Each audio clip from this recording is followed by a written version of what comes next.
Hey guys, in today's video, we're checking out this new device that I just got today. It's called the Erae Touch. This thing is so cool. If you've never seen any of my other videos before, most of my videos I plan out and I write out what I'm going to say and everything. I was actually in the middle of editing 2 different videos and this thing arrived and I just haven't stopped playing with it. So I'm going to give kind of a little bit more of a chaotic overview of this thing. It's just so cool. I just had to show you guys. So I'm going to just kind of show you some of the basics that's done. I've only messed with this thing for a few hours and it's really cool. So I do plan to do a more in-depth video about this and how it works and everything in the software, as well as a performance video I'm working on. I'm already planning that out because this thing just hit so many creativity buttons for me. So we're going to check this thing out. So this thing is an MPE controller, multi-polyphonic expression. I'm going to kind of show you what all that means.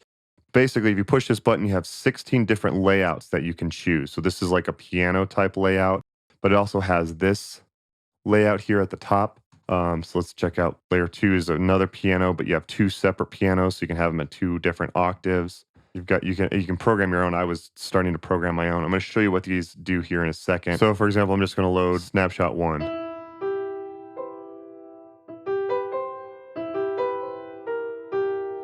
Really cool. I'm just kind of just messing around. I didn't plan anything.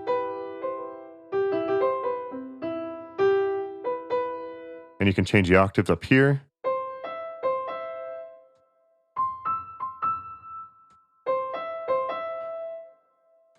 So let's drop it by a lot.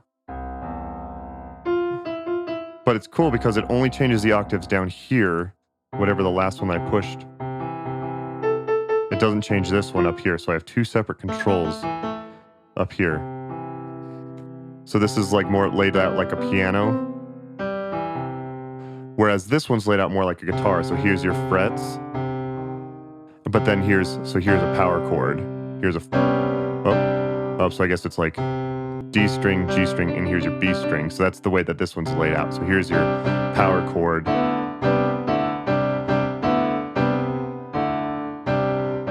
Go to snapshot 2. So you have 2 different pianos up here, but these are different MIDI channels. So I programmed this.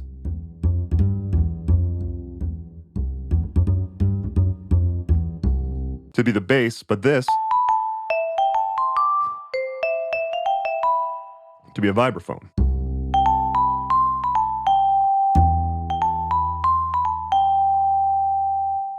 Okay, to number 3.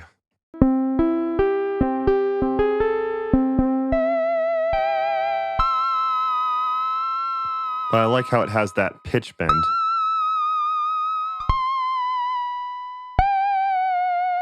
Really cool.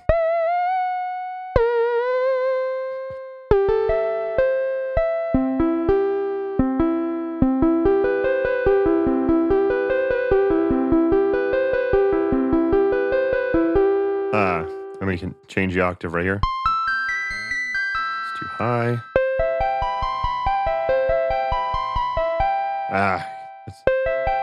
You can tell I'm more of a guitar player.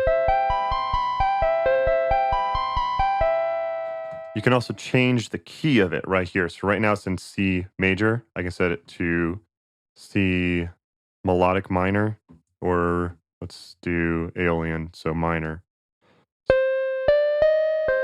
So now it emphasizes. So it's a little bit easier to see. So root, third is this white color, fifths, and pink is the octave.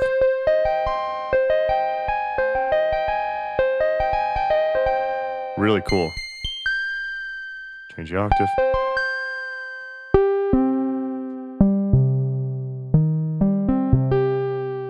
So cool. All right, next one, number 4. This one's really cool because it's laid out as this scale.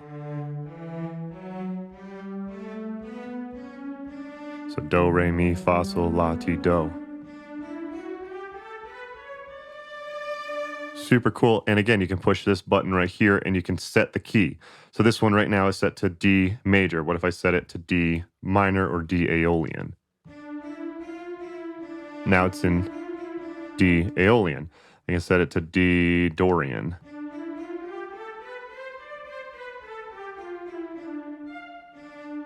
Really cool. Set it to C major, melodic minor, harmonic minor. I don't even know what that is. Dorian, Aeolian, Phrygian. Gypsy. Some of these I honestly don't even know what they are.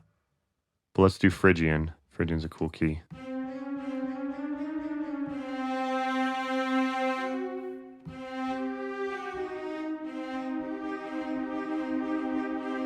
So cool. I keep saying that, I know. All right, here's another layout.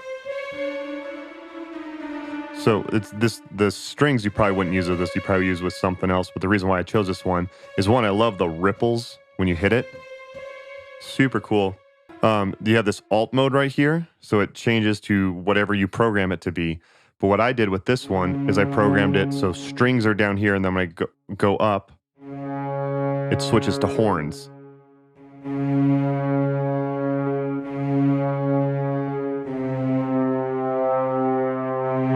Strings, horns, back to strings. Really cool. So here's a drum one. It's actually really good with sticks, so.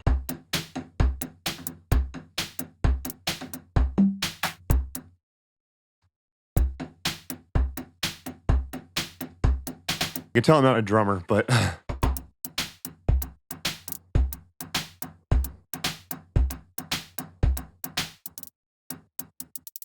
I mean, look at that.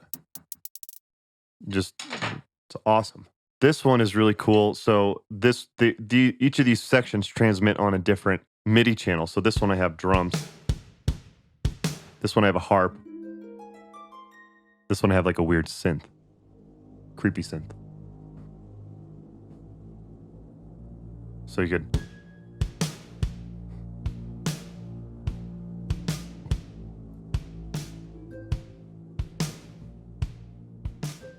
I don't know, some horror movie type of thing, but the customizability of this is insane.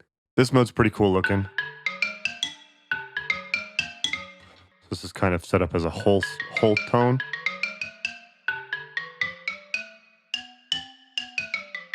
So there's your major scale.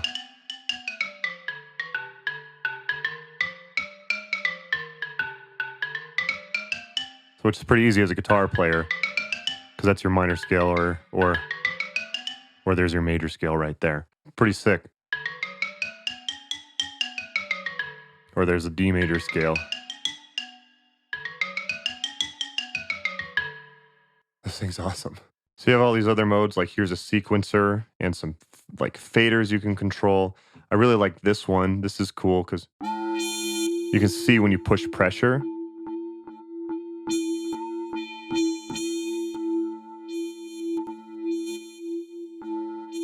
And you can, so